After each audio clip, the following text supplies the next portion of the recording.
Estamos estudiando el libro de Efesios, estamos en el capítulo 5.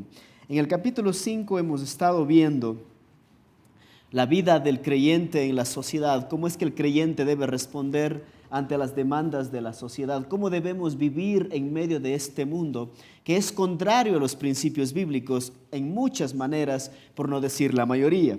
En el capítulo 1 al 3 vimos cómo Dios nos ama, vimos lo que Dios ha hecho por nosotros. Dice que estuvimos muertos en nuestros delitos y pecados, porque alguien puede decir, Dios me está exigiendo esto. No, nosotros estamos respondiendo al amor de Dios, respondiendo a su fidelidad, respondiendo a todo lo que Él ha hecho por nosotros, en nosotros, y seguirá haciéndolo.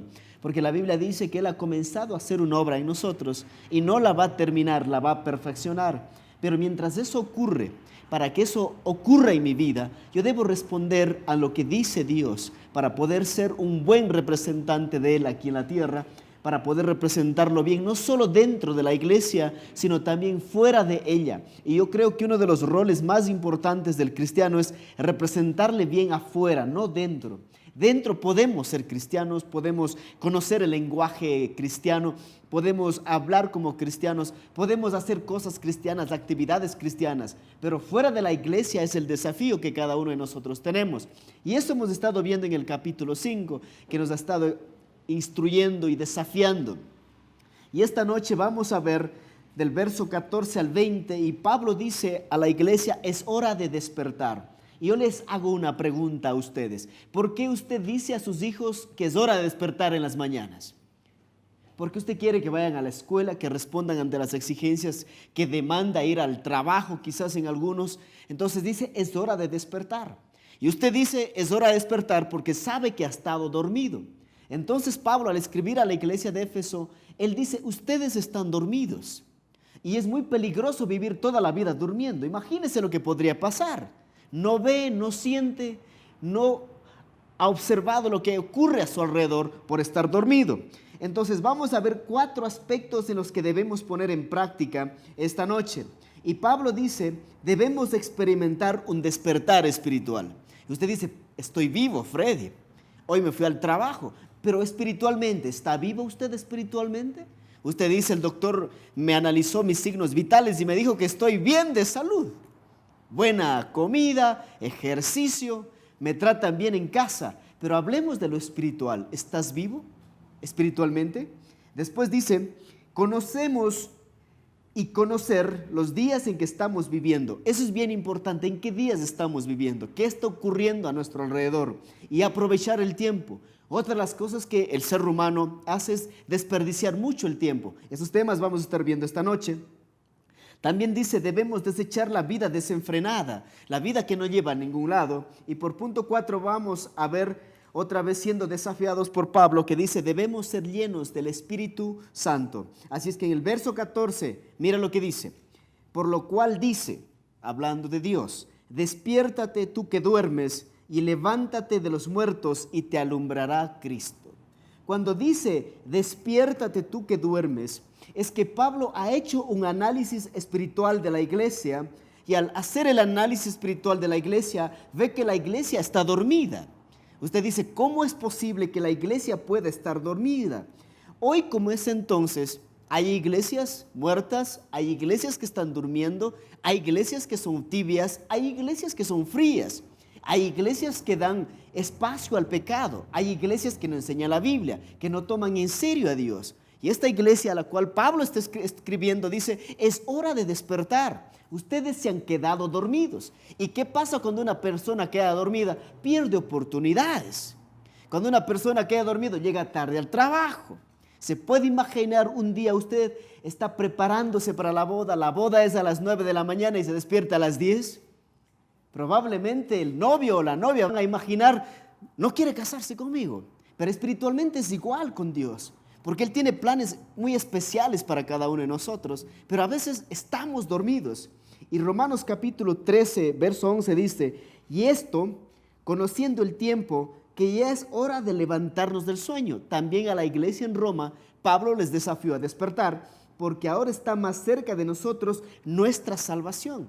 Es hora de despertar porque la salvación está cerca. No puedes estar dormido. porque ahora está más cerca de nosotros la salvación que cuando creíamos. ¿Qué significa esto? Despiértate, que está un poco más cerca el regreso de Jesús. Está un poco más cerca el encuentro con Él. Dice, ya es casi de madrugada, es hora de despertar. Usted no dice a sus niños, duerme hasta las 9, duerme hasta las 11, no importa, no vayas a la escuela. Usted dice, despierta. Y espiritualmente, Pablo está diciendo lo mismo. Verso 12 de Romanos 13. La noche está avanzada y se acerca el día. Desechemos pues las obras de las tinieblas y vistámonos de las armas de la luz. Pablo, una vez más, tanto a los de Éfeso, tanto a los romanos y también a nosotros, dice, despierten. Y usted se pregunta, ¿cómo sé que estoy dormido espiritualmente? Eso vamos a ver un poco más adelante. Pero la pregunta es, ¿cuáles son las armas de la luz que me llama la atención en el libro de Romanos? Porque dice, despierta, pero también toma las armas. Las armas pueden estar escritas en Mateo capítulo 6, cuando dice, cuando des. Estás despierto cuando das, porque sientes que estás haciendo algo. Y cuando está diciendo cuando des, está hablando de tus diezmos, de tus ofrendas, de tu vida a Dios. Solo cuando doy algo a alguien, siento que estoy vivo. Pero cuando no doy nada a nadie, estoy muerto. Tengo que dar de mí a mis hijos, a mi esposa, tengo que dar a la iglesia, tengo que darme a alguien. Entonces entiendo que estoy vivo. Después dicen Mateo 6:5, cuando ores, cuando oro también entiendo que estoy despierto, porque estoy hablando con alguien. Alguien me está escuchando, alguien me está hablando. Porque si usted está dormido, aunque Dios puede estar a su lado, usted no le ve, no le escucha porque está dormido. Y cuando está usted dormido, le hace imposible comunicarse con Dios. Cuando das, cuando oras, después dice, cuando ayunes. Cuando uno ayuna también entiende que está despierto. ¿Por qué? Porque siente hambre. Dice, es hora de ir a comer, hace falta en mi estómago. Pero en la disciplina espiritual, el ayuno me hace más sensible a la voz de Dios. Después, estamos despiertos, sabemos que estamos despiertos cuando estudiamos la Biblia, cuando meditamos en ella, porque entra a funcionar mi razonamiento, mi intelecto, comienzo a meditar. Me doy cuenta que estoy vivo también cuando salgo a las calles y hablo de Jesús. ¿Y por qué voy a darme cuenta que estoy vivo? Porque las personas que están escuchando el mensaje, unos lo aceptarán y otros lo rechazarán. Y entonces dice, estoy vivo porque estoy dando, siento que estoy dando. Estoy vivo porque estoy orando, estoy vivo porque estoy ayunando, estoy vivo porque estoy orando, estoy despierto porque estoy predicando el Evangelio. Y Pablo está desafiando a la iglesia a despertar amigos. Apocalipsis 16:15 dice, estén alerta, vengo pronto como ladrón, bienaventurado el que vela y guarda sus ropas, no sea que ande desnudo y vean su vergüenza. Se puede imaginar, ocurre un terremoto en medio de la noche, usted estaba dormido y ¿cómo sale corriendo? Casi desnudo. Pero aquí hace la comparación, entra un ladrón y usted ha estado dormido, el ladrón va saliendo de su casa llevando todo y usted quiere seguirle y estaba desnudo. ¿Qué hace? Regresa a casa con vergüenza. Y espiritualmente es igual, amigos. No podemos dormirnos en la vida que está exigiendo este mundo. ¿Por qué nos quedamos dormidos? Porque estamos afanados en cosas que no nos despiertan, sino nos duermen. Entonces, Pablo nos ha dicho algo hermoso esta noche en el verso 14. Despiértate tú que duermes. Y la promesa es, y te alumbrará Cristo. Hará brillar su gloria sobre nosotros. Él nos va a dar la dirección. Él nos va a mostrar el camino. Verso 15 y 16.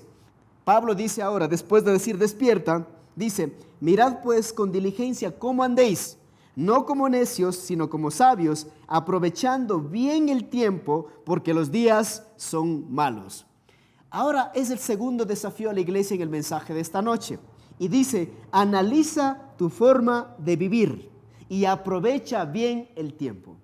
Si usted y yo queremos saber algo de nuestro organismo, si me duele la rodilla, me duele la cabeza o me duele el estómago, ¿qué hacemos? Vamos donde el doctor y el doctor nos analiza, nos hace exámenes, tomografías, ecografías. ¿Por qué lo hace?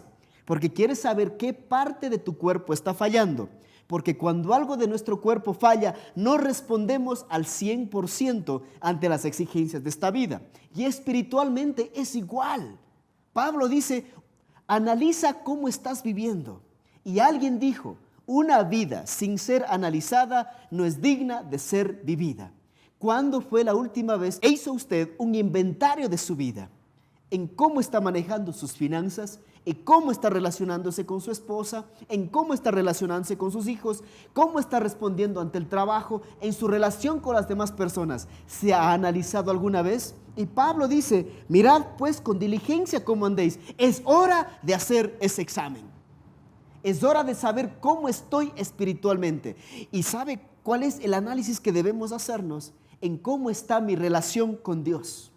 Porque cuando mi relación con Dios comienza a tener algún problema, algún distanciamiento o comienza a enfriarse, yo comienzo a dormirme.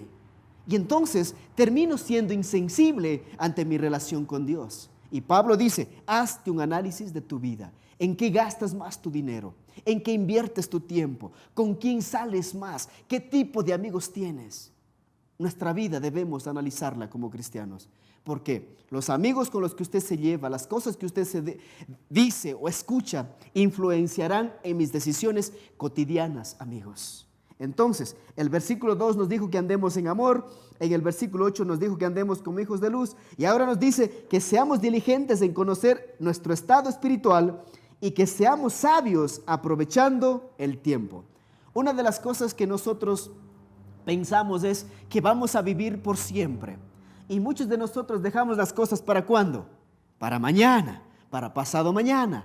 O dejamos las cosas para el último. Y porque dejamos para el último, ¿qué pasa? Estresados, deprimidos, ansiosos, porque hay muchas cosas por hacer. Y por eso el escritor de Eclesiastés, hablando a los jóvenes, dice, cuando estés joven, invierte bien tu tiempo. Porque si no le has invertido bien tu tiempo, cuando estás viejo vas a estar con este pensamiento en la cabeza. ¿Por qué desaproveché el tiempo? Ahora ya no tienes las fuerzas cuando tienes 60, 70 años, que tienes cuando tienes 16, 17 años. Y Pablo está diciendo, aprovechen el tiempo. Mira lo que dijo Moisés en el Salmo 90, 12.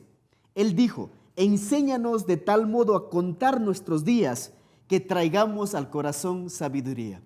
En otras palabras dice, Señor, dime cuándo me voy a morir, porque solo conociendo cuándo voy a morir, voy a vivir sabiamente. ¿Se imagina que a usted le dicen que va a morir en un minuto? ¿Qué haría usted en un minuto? Piense, 60 segundos, ¿qué haría? Usted dice, 60 segundos es poco tiempo. En 60 segundos puedo decir, te amo, te quiero, te voy a extrañar. Papá, perdóname porque te lastimé. Pero ahora imagínate que el doctor dice que tienes una hora. Tengo la capacidad quizás para escuchar una canción, para leer el capítulo de un libro, yo no sé si es pequeño lógicamente, para preparar una comida y comer. Entonces Moisés está diciendo, enséñanos de tal modo a contar nuestros días que traigamos al corazón sabiduría. ¿Estamos haciendo eso con nuestra vida? Usted y yo quizás desperdiciamos el tiempo en redes sociales, desperdiciamos el tiempo viendo cosas en televisión que no edifican. Y hemos descuidado nuestro trabajo, nuestras responsabilidades por ese tipo de cosas. Mira lo que dice Proverbios 6:9. Perezoso, ¿hasta cuándo has de dormir? ¿Cuándo te levantarás de tu sueño? Un poco de sueño, un poco de dormitar y cruzar un poco las manos para reposo. Así vendrá tu necesidad como caminante y tu pobreza como hombre armado. ¿Sabes? San Pablo, el escritor de Proverbios, Moisés, están diciéndonos esta noche que hay que analizar en cómo estamos invirtiendo nuestro tiempo, la vida que Dios nos ha dado. Y por eso es que cuando hombres llegamos a los 40, a los 50 años, ahí es cuando parece que despertamos y pensamos que debemos hacer cosas significativas para nuestras vidas. Pero ya no tenemos la fuerza, ya no tenemos el empuje que tenés cuando eres joven. Estudiar la universidad, estudiar una cosa, estudiar otra cosa, ahorrar, invertir bien. ¿Y qué es lo que está diciendo aquí? ¿Hasta cuándo has de dormir? ¿Hasta cuándo has de estar sentado esperando que las cosas sucedan? Dios bendice lo que hacemos, no lo que pensamos hacer. Y Dios busca hombres que hagan que las cosas sucedan y no esperen que las cosas pasen. Hay mucha gente que está esperando en Dios, esperar en Dios actuando, trabajando día a día. Y cuando yo sé que el tiempo es un recurso valioso e irrecuperable, tengo que invertirlo bien. Es más valioso que el dinero, es más valioso que el oro. El tiempo es más valioso. Porque aunque puedas tener mucho dinero y no tienes tiempo para vivir, de nada te habrá servido obtener todas esas cosas. ¿Qué cosas debemos evitar para malgastar el tiempo? Primero, desenfoque. ¿Qué significa? Estar metido en todo y no tener una visión clara. Así desperdicia la vida la gente. Están metidos en todo y nunca hacen nada. Número 2, inseguridad. Tener que decir sí a todo. Hay personas que dicen sí a todo y a todos y por eso no hacen nada significativo para sí mismos. ¿Qué más? La mala coordinación del calendario. No tienes una vida ordenada. No tienes en orden lo que va a ser este día, ni mañana, ni la próxima semana. Desorden en la familia también crea un desgaste de tiempo increíble y lógicamente un desgaste emocional. Problemas matrimoniales, en vez de disfrutar como la familia, te pasas más tiempo solucionando los problemas que tienes con tu pareja en vez de disfrutarlo con tus hijos y con los demás. Vida que gira alrededor de los hijos, demandan mucho y te olvidas de ti mismo. Problemas interpersonales, peleas con el uno, peleas con el otro y te pasas más tiempo reconciliándote que disfrutando. Cosas que debemos evitar si queremos realmente aprovechar bien el tiempo. Y yo creo que la mejor manera de invertir el tiempo es leyendo, amigos. La lectura edifica y fortalece, y mucho más si es la Biblia.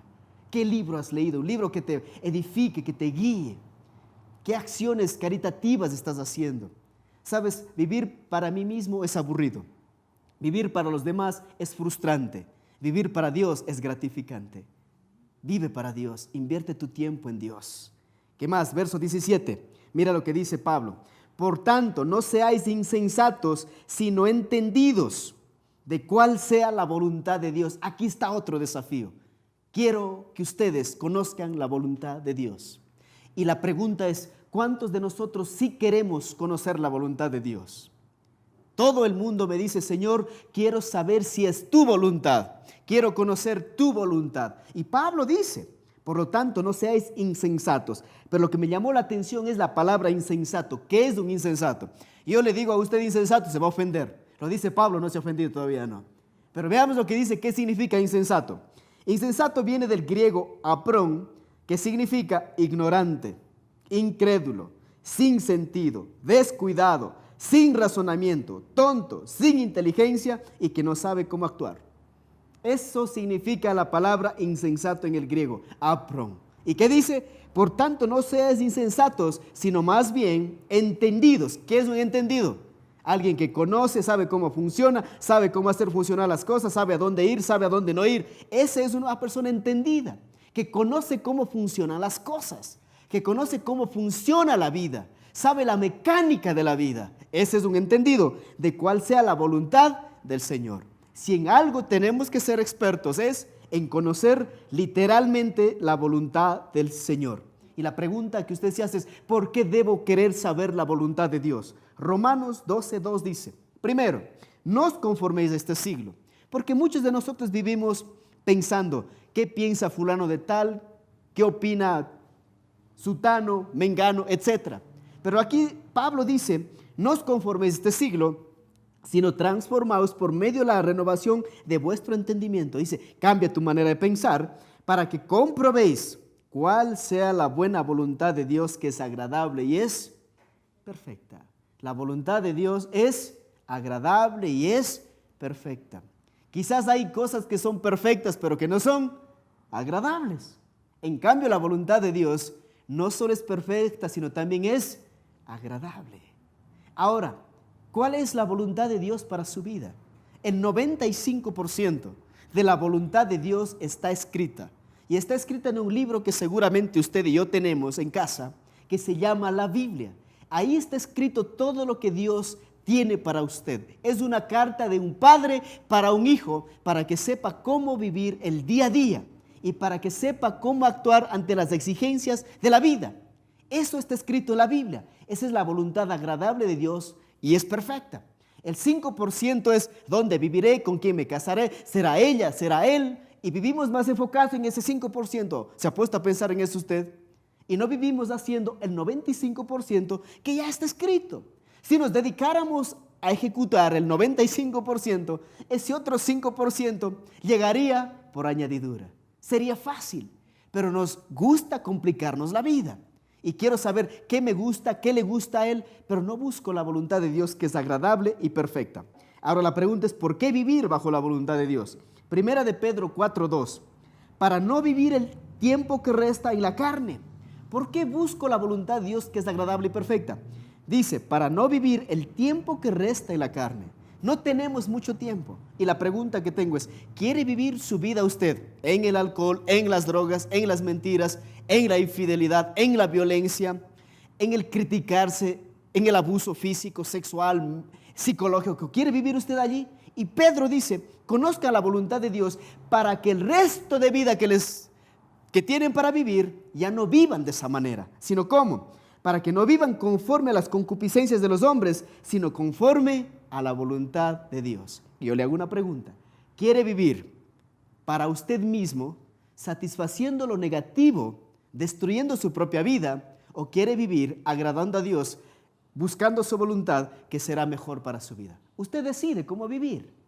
Nadie va a decidirlo por usted. Usted y yo somos responsables de querer conocer la voluntad de Dios y vivirla, que es más importante. Mira lo que dice. Podemos vivir de dos maneras, haciendo lo que nos agrada a nosotros y al mundo, o vivir haciendo la voluntad de Dios. Y ahora usted se pregunta, Freddy, ¿en serio está escrito en la Biblia la voluntad de Dios? Primera de Tesalonicenses 4:3, un ejemplo nada más. Pues la voluntad de Dios, ahí está escrito, es primero vuestra santificación. Y la palabra santificación significa apartado para Dios. Es que tú vivas apartado para Él. Después, que os apartéis de fornicación. Cuando dice apartar es hacerte a un lado. ¿De qué? De la fornicación. La palabra fornicación viene de la palabra griega pornei, que significa todo acto de inmoralidad sexual. Todo que destruya sexualmente a una persona. De tal manera que Pablo en Corintios dice, el que fornica contra su propio cuerpo, peca. Ese es un problema en la sociedad moderna. Está bien, está mal, me acuesto antes, me acuesto después, ¿con cuántos me acuesto? Y Pablo dice, es bien sencillo, la voluntad de Dios es que os apartéis de fornicación, porque los pecados sexuales son destructivos para los seres humanos. Y ustedes se preguntan, ¿pero por qué? Yo te puedo dar 40,000 razones, 40,000 enfermedades venéreas, sida, sífilis, etcétera, y otros problemas emocionales. La gente que ha tenido relaciones sexuales antes del matrimonio son más propensos al divorcio y a la infidelidad. ¿Y qué decir de hijos que están siendo criadas por la abuelita o por su mamá que tiene 14 años? De mujeres que no pueden recuperarse porque el tipo se ha acostado con ella y ahora se ha ido con otra más joven que ella, o quizás es su modus operandi de acostarse con una y con otra y sentirse que es macho, y en el camino ha dejado lastimados un montón de corazones. Nadie habla de esas cosas, ¿no? Entonces Pablo está diciendo, la voluntad de Dios es que tengas una vida sexual íntegra. Y continúa, ¿qué más? Que cada uno de vosotros sepa tener su propia esposa. Entonces ten tu esposa, dice, cuida tu familia, no en pasión de concupiscencias como los que no conocen a Dios. No puedes vivir como aquellos que no conocen a Dios, porque tú y yo ya conocemos a Dios. Vamos, entonces, ¿qué ha dicho aquí? No sean insensatos. El desafío es buscar conocer la voluntad de Dios y vivirla, porque es agradable y es perfecta. Continuamos, versos 18 al 20. Y aquí Pablo llega a la parte especial que a todos ustedes les gusta y a mí también. Dice, bueno, hay que hacer esto, no hay que hacer esto, hay que hacer lo otro. Pero Pablo entra al punto emocional del ser humano para fortalecernos y dice, no os embriaguéis con vino. ¿A quién no le gusta el trago? Shumir, etcétera. No, el aguardiente está, pero en la lista de todas las festividades de América Latina. Se graduó la María. Vamos a comprar, ¿qué compran? Cajas de licor. ¿Y a quién envían a comprar? Al hijo que tiene 12 años. El hijo que tiene 12 años dice, bueno, ha sido graduarse porque en todo grado hay alcohol. En el matrimonio, alcohol. En el bautismo, alcohol. Y Pablo dice, no os embriaguéis con vino, en lo cual hay disolución. La palabra disolución es división. La palabra disolución habla de que hay un desorden, hay una vida fuera de control. Y si nos ponemos a hablar esta noche de los efectos del alcoholismo en América Latina, nos quedamos aquí hasta mañana. Pero algo bien peligroso que está ocurriendo es, en Perú la edad para beber es de 8 a 9 años. En Ecuador es de 10 a 12 años. Y para que estos niños comiencen a beber a los 8 años, significa que estuvieron en contacto con el alcohol a los 4 o 5 años. ¿Y quién les puso en contacto con el alcohol a esos niños? Sus propios padres. Por eso ahora es un negocio tener una clínica para adictos al alcohol. No es una adicción, es un pecado, según la Biblia. Es un pecado. Simple, hay que reconocer que es un pecado, no una enfermedad, no una adicción, es un pecado.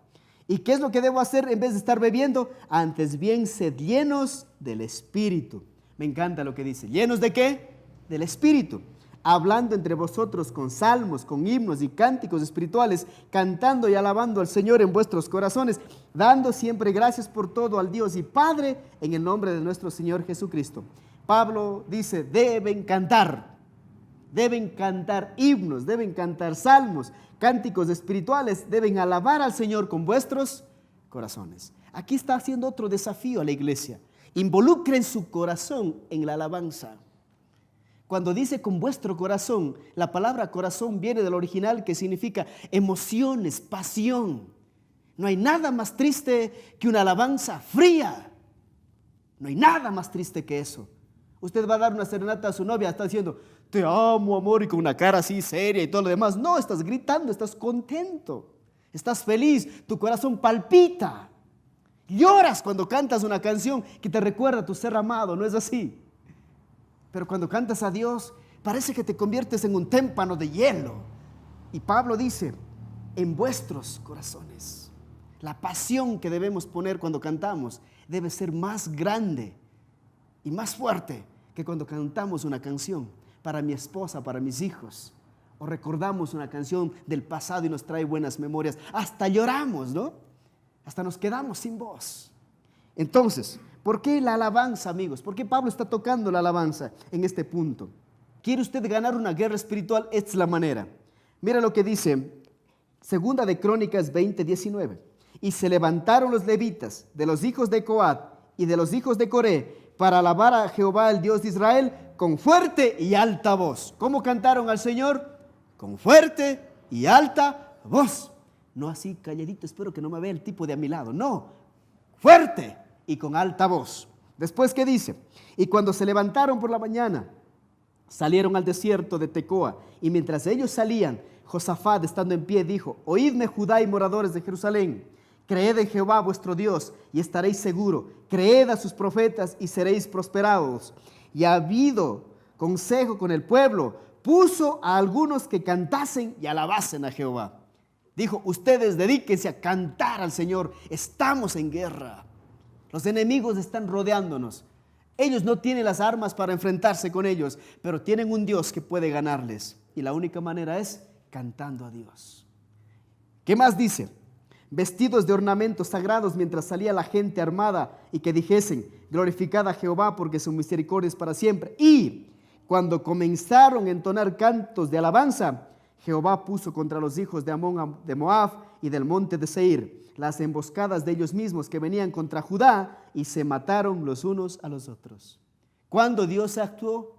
Cuando el pueblo se dedicó a cantar con el corazón. Por eso el Señor dijo en el libro de Isaías, este pueblo de labios me adora, pero su corazón está lejos de mí. Y Pablo termina esta noche diciendo, analicen cómo están viviendo, usen bien su tiempo, cuidado con andar embriagándose en vino, llenándose de otras cosas que nada tienen de edificante para su vida. Llénate de tu espíritu, del Espíritu Santo. ¿Y cómo lo haces? El momento que te dedicas a cantar al Señor realmente con todo tu corazón. Dice, involucra tu corazón en la alabanza. Número 1, debemos anhelar un despertar espiritual como iglesia. Número 2, debemos conocer los días que estamos viviendo y aprovechar el tiempo. Número 3, debemos desechar la vida desenfrenada de alcoholismo, drogadicción o todo ese tipo de sustancias que nos mienten. Y por último, cantarle a Dios es un privilegio que no muchos tienen. Y si tienes ese privilegio de hacerlo cuando nos reunimos aquí, hazlo con tu corazón. La alabanza, la Biblia dice que Dios habita en la alabanza de su pueblo. ¿En dónde? Cuando su pueblo alaba. Gracias por acompañarnos. Vamos a orar para terminar. Señor, te damos gracias por esta noche. Te damos gracias por renovar nuestra mente, nuestro corazón, por desafiarnos a organizar nuestra vida, a poner en orden nuestras decisiones, nuestras prioridades. Y también gracias, Padre, porque nos desafías a cantarte con el corazón y no únicamente con los labios. Llénanos de tu Espíritu Santo, Señor, y que esta enseñanza quede grabada con fuego en nuestro corazón para tu gloria y para tu honra. En el nombre de Jesús, amén.